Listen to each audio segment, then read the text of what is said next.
Il était une fois un homme. Il ne connaissait rien à la vie. Il ne voulait rien en connaître. Il voulait vivre, c'est tout. Il aimait le ciel, le jour, la nuit. Il aimait les longues marches dans la ville et les crèmes au chocolat. Il avait un travail. Pas de femme ni d'enfant. Il aurait eu peur de les casser ou de les perdre s'il en avait eu. Et ses propres parents, dont le souvenir s'effaçait jour après jour, tout en étant aimants, n'avaient pas su ou voulu lui transmettre ce désir ou ce besoin de se reproduire et d'engendrer.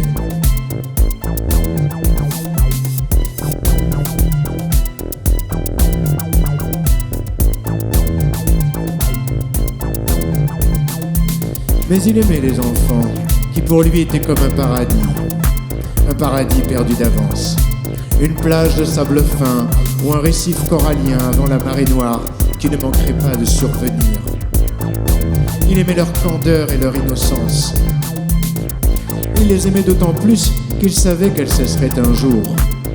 Comme l'on sait que les feuilles tomberont un jour d'automne, parfois même à la fin de l'été.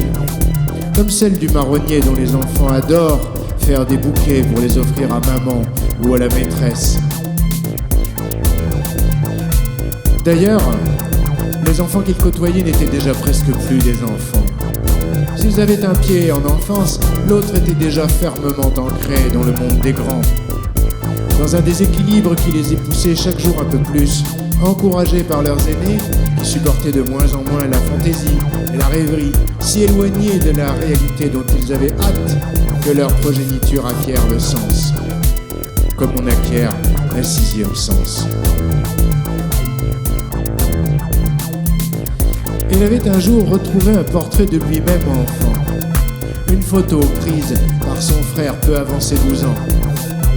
On l'y voyait un jour d'été, torse nu, arborant une paire de lunettes noires disproportionnées, malgré lesquelles l'expression demeurait. Légèrement voûté, il n'avait pas encore exercé sur sa colonne vertébrale le redressement, le contrôle qu'il s'imposerait ensuite jusqu'à paraître rigide, ce qu'au fond il était devenu. Il regardait souvent ce garçon en se demandant ce qu'aujourd'hui il pouvait bien en rester dans l'homme qu'il était. S'il était heureux d'avoir ce portrait du garçon qu'il avait été il y a si longtemps, il se demandait ce qui avait bien pu se passer entre-temps. Mais alors, surtout, il invoquait ce portrait comme un témoin ou un juge de sa vie présente, de ses actes et de ses choix passés. L'avait-il trahi? Le trahissait-il encore? En avait-il trahi les espoirs et les attentes? Avait-il seulement connu un jour les espoirs et les attentes de ce jeune garçon, encore un pied dans l'enfance? L'enfance, ce paradis perdu d'avance ou voué à la perte. L'enfance ne se fond-elle pas dans l'amour? L'amour n'est-il pas l'enfance? Aimer comme un enfant?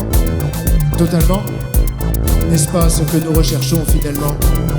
Mais attention, l'enfant déteste aussi fort qu'il aime, sans retenue ni feinte.